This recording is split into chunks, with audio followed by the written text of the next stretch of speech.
રાજીનામું ન આપ્યું હોવા છતાં બારોબાર રાજીનામાનો પત્ર ટીડીઓને મોકલાઈ ગયો હોવાની અને રાતોરાત પોતાને હોદ્દા પરથી દૂર કરી દેવાયા હોવાનો આરોપ ભુજની મિર્જાપર ગ્રામ પંચાયતના સરપંચે કર્યો છે।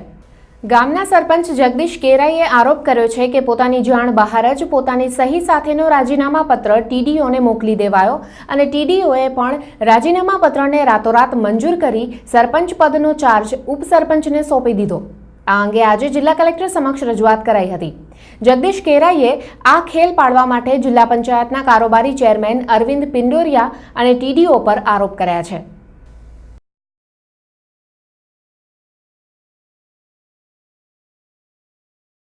ई कोई जिला पंचायतना पदाधिकारी मળી અને તાલુકા વિકાસ અધિકારી ગેરકાયદેસર રીતે કૃત્ય કર્યું છે એની સામે અમે ફોજદારી રાય પગલાં ભરો એવી પર સરપંચશ્રીએ માંગણી કરી છે અને અમે પણ માંગણી કરી છે કે આવા જે સંડોવાયેલા છે એમની સામે પોલીસ તપાસ કરી અને ગુનેગારોના કડકમાં કડક સજા થાય એવી અમારી માંગણી છે।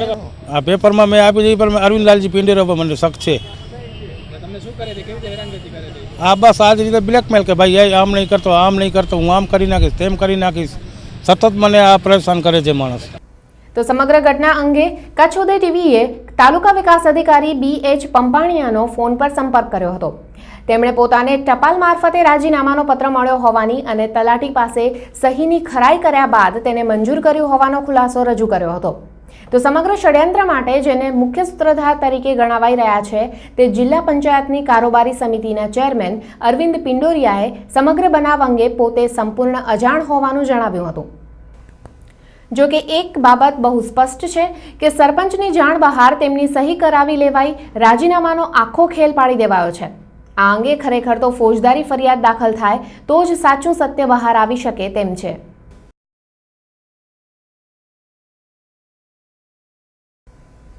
ગુજરાતના મુખ્યમંત્રી ભલે પારદર્શક વહીવટની વાતો કરે પણ વહીવટ કરનારા અધિકારીઓ રાજકીય દબાણ હેઠળ અપારદર્શક વહીવટ કરી રહ્યા છે। આનો સૌથી શ્રેષ્ઠ દાખલો છે ભુજમાં આવેલું એક ધાર્મિક દબાણ કે જેને તોડી પાડવા તમામ સરકારી તંત્રોએ સ્પષ્ટ અભિપ્રાય આપ્યો છે, છતાં જવાબદાર અધિકારીઓ તેને હાથ પણ લગાડતા નથી। ભુજના જાદવજી નગરમાં આવેલું આ જ છે એ મંદિર રૂપી ધાર્મિક દબાણ કે જેના પાપે 2 વર્ષ પૂર્વે આખું જાદવજી નગર વરસાદી પાણીમાં ગરકાવ થઈ ગયું હતું। મંદિરના નામે તળાવના વહેણ પર છડેચોક થયેલું આ દબાણ તોડી પાડવા તમામ સરકારી વિભાગોએ સ્પષ્ટ અભિપ્રાયો આપેલા છે, પરંતુ આજ સુધી આ મંદિરને તંત્ર હાથ લગાડવાની પણ હિંમત કરી શક્યું નથી। આ દબાણ તોડી પાડવા ખુદ મુખ્યમંત્રીની કચેરીએ આપેલા આદેશનો અમલ કરતા અધિકારીઓ ડરે છે। રહીશોએ ન છૂટકે હવે રાજ્યપાલ સમક્ષ રજૂઆતો કરી છે।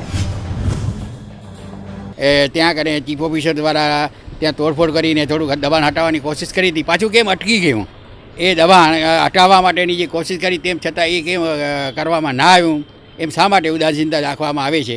અને જેટલા દબાણો હોય એમને જે સરકારશ્રી એજન્સીએ જોઈ ગયેલ છે, તમામ એમને ખ્યાલ છે સરકારી એજન્સીઓને કે બધા દબાણ છે એ સ્વીકારેલ છે, તો જે એમને યોગ્ય લાગતું હોય, ઉચિત લાગતું હોય એ દબાણ દૂર કરવા જોઈએ, એમાં મારું માનવું છે। સરકારી અધિકારીઓ આ ખાડા કાન કરી રહ્યા છે અને પાછળથી આવા લોકો જે અવાજ ઉપાડે છે એના ઉપર પ્રેશરાઇઝ જે કરવામાં આવી રહ્યું છે, તો અમને એવું જરૂર શંકા છે કે આ વહીવટી તંત્ર તરફથી પણ આવું બનતું હોય કે લોકોને પ્રશ્ન સાંભળવો નહીં, સામે પક્ષેવાળા લોકોને કહી દેવું કે પ્રેશરાઇઝ કરીને આને સ્ટોપ કરાવો કે અમારી પાસે આવે નહીં। એટલે આ બધું મિલીભગત એકબીજાનું હોય એવું લાગે છે ને। આવડો બધો કાયદો સ્પષ્ટ છે છતાં પણ આની અંદર તંત્ર આગળ ન વધે એ એક શરમજનક વાત છે।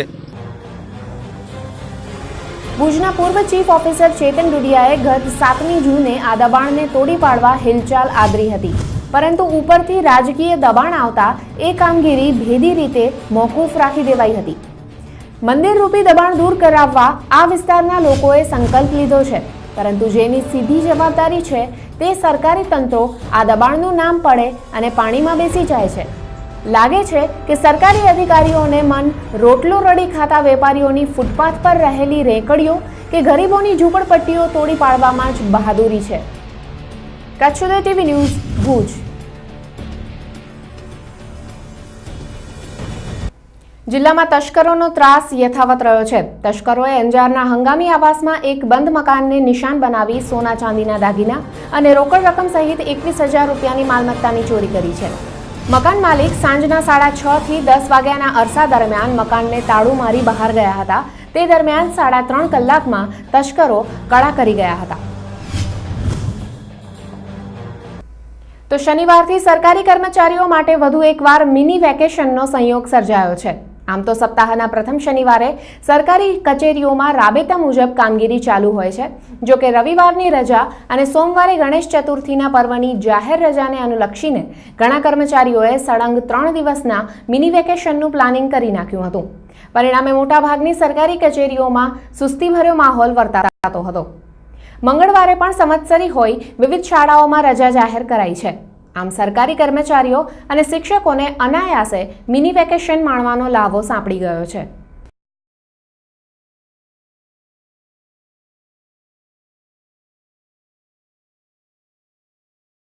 અને અહીં લઈશું વધુ એક વિરામ. ઉપસ્થિત થઈએ છીએ વધુ સમાચારો સાથે.